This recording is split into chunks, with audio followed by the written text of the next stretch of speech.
Picture an electric car plugged into a charger. Not for an hour, not for 30 minutes.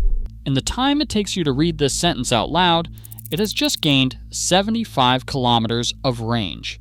The thing making that happen is a flat slab about the size of a thick paperback book, a single battery cell built by a company called CATL. And right now, nearly 4 out of every 10 electric vehicle batteries on the entire planet come from that one company. Not 1 in 10, almost half. But this isn't a story about who builds the most batteries. It's about something CATL controls that money can't buy. And the clearest proof the battery war is already over isn't in China. It's a 2,000-acre site in rural Michigan. By the end, you'll understand how one company got inside half the world's electric cars, why its newest battery shouldn't be possible in 2026, and why America is now renting back something it invented. Start with a number that doesn't sound real.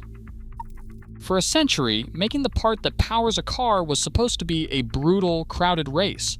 Dozens of suppliers, thin margins, nobody able to run away with it. That is how engines worked, and batteries were meant to be no different.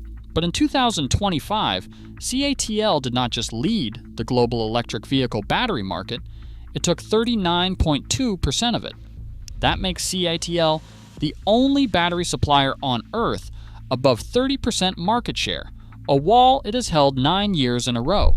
Its nearest competitor is not close, and the scale is hard to picture.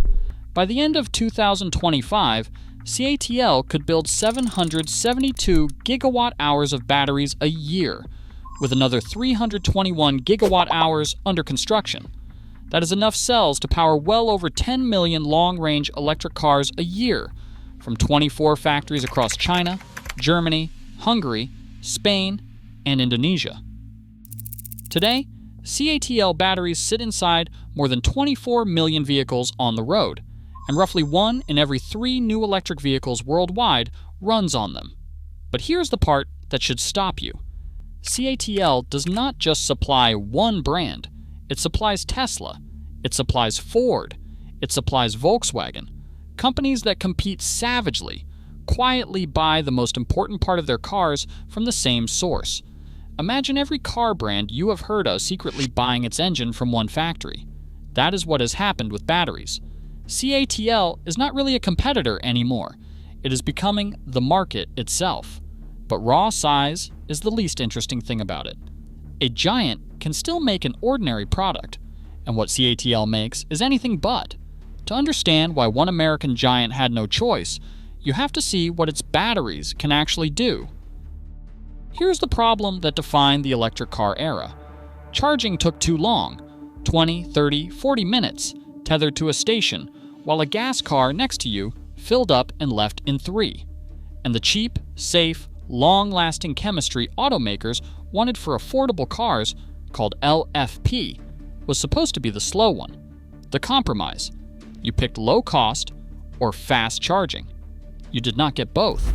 Then, on April 21st, 2026, CATL took a stage in Beijing and broke that rule in half. Their third-generation Shaanxi battery charged from 10% to 98% in 6 minutes and 27 seconds. Not a lab trick, a production battery. At its peak, it pulls in 3.3 kilometers of range every second it is plugged in. In one sentence, it banks more range than most people drive to work and back. And the version before it already delivered 75 kilometers in 30 seconds, drinking power at 1.3 megawatts, roughly a small neighborhood's draw flowing into one car. But speed is only half of it. A fast battery that dies young is useless. So CATL built the Shaanxi Pro, 758 kilometers of range, rated to last 12 years or 1 million kilometers, with only 9% degradation after the first 200,000 kilometers. A battery that could outlive the car wrapped around it.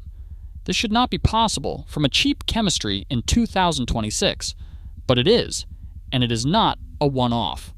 According to independent analysis by Bernstein, Of the 84 electric vehicles on Earth that can travel more than 700 kilometers on a charge, 42, exactly half, run on CATL batteries. And yet even this is not why the battery war is over. The war was never about who could build the best battery. It was about who owns the knowledge of how.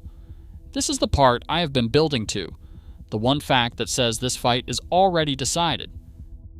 To see it, leave China and drive to a town of 7,000 people in Michigan.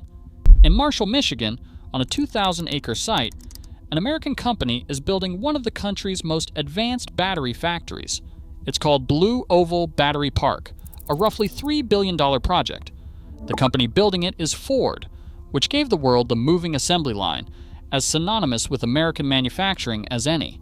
It will be the first plant in the United States to mass-produce automotive LFP batteries. But here's the fact that reframes everything. Ford cannot build those batteries on its own. To make them, it is licensing the chemistry, the manufacturing processes, and the core technology directly from CATL. Ford owns the building and hires the American workers. But CATL's engineers train them and set up the production line because the knowledge of how to make these cells lives in China, not Dearborn. And this wasn't a casual choice. Ford's chief executive officer, Jim Farley, said plainly, Ford did it because it had no legal alternative. Licensing the technology and building on home soil beat the only other option, importing the cells from China entirely. Now the deepest part, the LFP battery chemistry at the center of all of it, was invented in 1997 at the University of Texas. It was American. It was industrialized in China through the 2010s, where CATL turned it into the backbone of the global electric vehicle industry.